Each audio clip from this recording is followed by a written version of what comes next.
Lads, shall we talk about City's a huge month, obviously off the back of some terrible form, so many losses and draws. January comes around, it looks like Mamouche is coming through the door, a massive contract for Erling Haaland.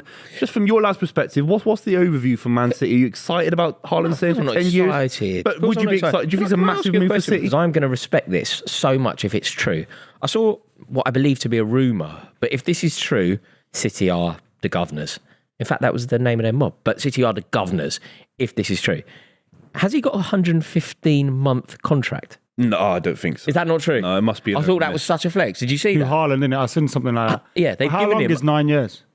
They've given him 100. It's over 100 months of They've given him apparently they've given him 100. They've given him a 114-month contract. Yeah, which is they should have given him an extra month, man. Yeah, 10.1. What's the reason behind such a long deal? Who was pushing for it? The club, the player? Do you know any? Do you have any insight to that? I think it's a mixture of. I think he's always wanted to stay at the club. I think the rumours going to Real Madrid. I mean, I tweeted about it at the time. Were always just ridiculous. I know he's a big player, like he's a Real Madrid kind of stature player, but I think he's the kind of guy that wants to settle down. I think he's got a girlfriend and she's pregnant, and is like he wants to build a family. I think that matters to footballers, particularly at his age. I think the contract represents security for the club. He's one of the greatest strikers of a generation, and I think it's a great deal all round. And now, if Real Madrid really want to burst the bank for him, or for any other club, Saudi Arabia club, in the next couple of years, they have to pay a massive fee. So 500 bags a week. Protects everyone. The wages are insane, of course they are, but they were insane when we first signed him. Do you know what I mean? They're insane for loads of players, so you can't really criticise the wages. I think that's a little bit of the reason why, like, especially me, obviously at the time he was a Raiola client, and you kind of feel like Raiola's clients do move around a fair bit. Yeah. But obviously he's gone somewhere that he's enjoying being.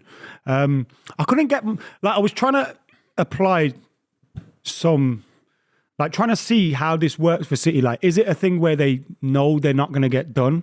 They know they're not going to get charged, or... Well, I think Haaland must know that, because Haaland wouldn't want to commit his future to maybe a they club. know they're not going to get relegated. It's just going to be a fine or a transfer ban. Like, I was trying to bring some sense to it. Maybe there's no reason doing that because he's protected it's probably whatever unrelated. happens, But do you not think that Haaland must have had assurances that everything is going to be fine, because otherwise you don't commit yourself to a club in this way? Maybe City kind of know, like, they're going to give us a 20-point deduction, so we're not going to get relegated. That's what I mean. They're going to give us a transfer ban so we don't matter, or we're going to get away with it. Or add nothing. Free. But I think we also have to phrase it that it's not necessarily getting away with it.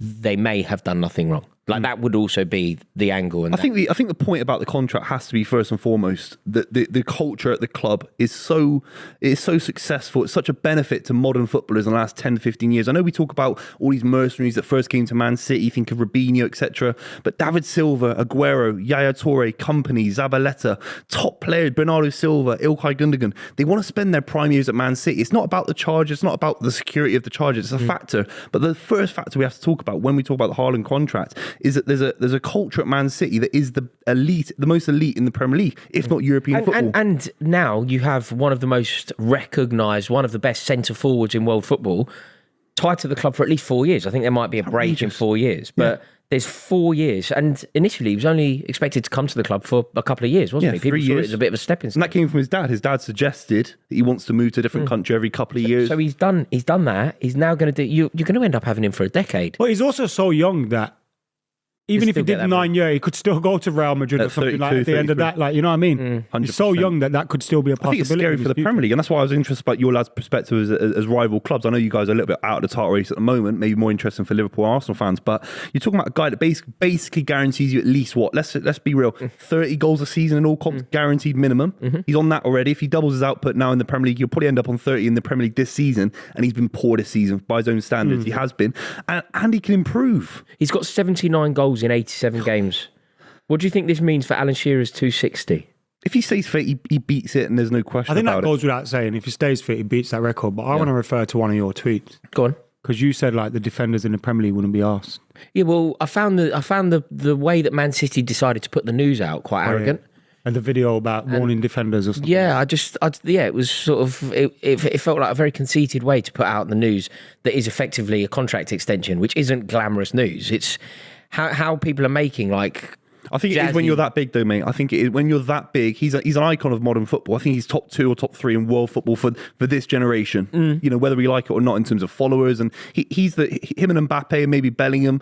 These are the icons of modern football. For him to commit his future so early at Man City for 10 years, it's almost like a new transfer. Yeah, I do agree with that. News. But you know the wording that the club have decided to put out, sort of dear defenders and all that. And then I just started thinking, the defenders that are at the top of their game won't be fussed. Like Virgil van Dijk doesn't care whether he faces Erling Haaland or not. Erling Haaland touched the ball 4 times in the first half against Liverpool this season. They'll care 4 in the next times, 5 years. and he took kickoff. They'll care in the next 5 years. There'll be people, executives at Liverpool, there'll be executives at Arsenal and Man United, Chelsea, whoever. That'll be like, I agree. 10 years of this guy. But top level defenders, the implication I felt was defenders are quaking in their boots. And my counter argument to that is, I haven't really seen an example He of... scored against Arsenal. Yeah, he did. He scored against Bayern Munich. He scored against Arsenal, finally. He's got nearly 50 goals against Champions League defenders. He's 24. He scored against Arsenal, finally. And he didn't score against He's been them. at the club for 2.5 years. And he finally scored against them 2.5 years in. Like, he didn't score against them last year when you desperately, at the time, it felt like you desperately needed to win. That is true. Felt like you desperately needed to win. Arsenal went away to the Etihad. They got the point that they wanted. At the time, it felt like a great point for them. Erling Haaland was nowhere to be seen. No, you're right. In terms of he hasn't, against big sides, Rudiger, especially this season. Nacho, Saliba, Gabriel. Even when you won the treble towards the end of the season, it was more Gundogan and stuff stepping forward. Definitely. Look, he still needs to score a cup final goal. Obviously. And if Thierry Henry can be the greatest of all time in the history of the Premier League for a lot of people, and he never scored a cup, not even a League Cup final goal against for Arsenal, then Haaland still, all I'm saying is, we can't be as if it's the end of his time at Man City. He's still got a lot of room to grow into. I completely agree. But you're right. The reason why I raised the point was because Man City raised the point in a way that was unnecessary. I only countered their... No, you're right. You're right. They didn't need to go, dear defenders. Who do you think you are? It was a bit that's cheeky, football clubs these days. Isn't it? Yeah, fine. I think they kind of have to play the game. Absolutely. Yeah. All I did was reply to that, and I do stand by. My acknowledgement that top class defenders in the world aren't particularly fussed whether Erling Haaland signs a new contract or not. Based on current form, and it goes to a bigger point that if you're going to put on this much money at such a young age, let's be real, it's the kind of contract that Rooney got his final big contract at Man United at 28, 29. So if you put that much trust in him, he does have to improve. I know it's ironic me saying that as a football fan on a YouTube channel, but it's not ironic. You're totally. Do you know what I mean? I'm trying to say is like that. he can score the goals in the world. He's scored nearly 50 Champions League goals, more than likes of Inzaghi and Rui van Nistelrooy. He can still improve. Of course, because, you know what I mean? I hope he does. Realistically, though, when you sign a player like this and put a player on massive money like this, you aren't signing Erling Haaland to score goals against West Ham or in a group stage against RB Leipzig. That's not what it's about. Of course, that's what it's about in terms of getting to the proper position. Yeah. But the reason why Wayne Rooney is seen as one of the greatest players to have ever played in the Premier League isn't because of the goal he scored against Charlton. It's because of the goals that he scored for Man United in the Champions League final. Yeah. That's what sets you apart. Course, that's what makes you. And he's got a lot of room to. The best goal I've seen against a big club. He scored a beautiful goal at the Allianz against Bayern Munich in the Champions League quarterfinals. Yeah, I remember. But we're talking quarterfinals of the Champions League 2 years ago now. Yeah. Do you know what I mean? So it does have to improve. Yeah. Of course, like the FA Cup final. Do you know what I mean? A little bit absent, wasn't he, when Man United won? Big goals from big players. That's what makes them the big player, isn't it? Like the reason why Ilkay Gundogan, before he came back, the reason why Ilkay Gundogan will go down as a Man City great is because whenever it was needed, Goodison Park away needed, the FA Cup final needed. Like, that's what makes players great. The reason why Didier Drogba... Yeah, absolutely. Drogba, of course. Absolutely. And up until now, I actually think that as good as Erling Haaland has been in getting you to those positions, I don't feel like he's shone when he's been in those positions. So no, you're he's right. young, No, he's developing, and that will come. But to go back to the original chat that we were having, that's why I said, hang on a minute, slow down with your dear defenders. Just slow down a bit. It's very interesting. That deal, obviously, it's not a transfer, but that is a lot of money committed to someone. There's the lad Kushinov coming from Lyon. That could be a big deal. And then Mamouche, who's been absolutely fantastic for Frankfurt. That Kushinov, the geezer that looks like an MMA fighter? He's the first Uzbekistani player to play in the Premier League. He looks like one of the MMA fighters. The Marmouche one's interesting. I seen him wave goodbye to everyone yesterday, which kind of suggests, like, usually players leave clubs on bad terms, and he got waved off by the fans, waved off by his teammates. I wish Kyle Walker had done that a little bit. Like, that's not going to happen. Do you know what I mean? He's going to AC Milan. He's not waved anyone off. Well, on the Kyle Walker topic, did you see the reply he did to someone? Yeah, to a City fan account. Yeah. What did he say? I didn't see this. He was like, how can I be at the game and be training at the same time or something? Because someone said, as captain, you should be travelling with the club. Right. and stuff, and he kind of bit at it. He's was a been little biting bit. a lot recently, hasn't he? But Saka got was to at the be so Emirates when frustrating. Saka was at the Emirates and he was injured. You know what I mean? Like Saka was in. We've got Luke so- Shaw following the team about injury. But just briefly, like Mamouche, like looks absolutely fantastic. I think what you said, we said off camera about where he'll play. I think Adam was right. He sort of said down the middle, off of Erling Haaland, a bit like Julian Alvarez used to do. he can drift in after left as well. It's more exciting than him just being a winger. When you watch him, obviously Riyad Mahrez played from a wider position, but his finishing reminds me a little bit of Riyad Mahrez and his ability to slip away from a tackle and stuff. But he went to Frankfurt like 18 months ago on a free. It's like 18 months of hot form. And I've seen some people kind of saying, I agreed with it, where they were like, City very rarely make these signings that are based off like, like a 12-month hot streak. Yeah. Usually it's 2 or 3 years of scouting and keeping an eye on someone. It can be very clever. Yeah. Sometimes you have to do that. Alex Ferguson famously pulled the trigger on Wayne Rooney off the back of a very small sample size because it was clear that he... But to counter that point, everyone, like, we wanted Wayne Rooney when he was 16. Of course. We wanted him when he was 15. So, like, everyone knew about Wayne Rooney. What I mean with Marmouche is, like, he had a few loan moves where it didn't particularly go to plan for him in Germany. Then he goes to Frankfurt on a free, absolutely tears it up for 18 months, and now he's leaving for 80 million. It's like very unlike City. No, I think you're right. Yeah, it's the last time City did that is like Wilfred Boney. I was chatting to Jack off camera. Like, do you remember the Wilfred Boney to Man City chat? He had one good season with Swansea. And it's like he came to Man City's way, like Jovetic from Fiorentina as well. So hopefully it's not like that. But he's fantastic. He's 2-footed, a pace, lot of moves from City though. They've you obviously... buy into tweets where it's like he's a checkbook manager. Who?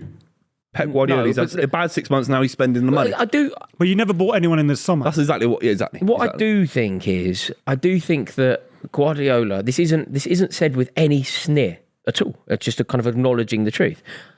To play the Guardiola system, you have to be so technically brilliant that you are obviously going to be one of the best players in the world.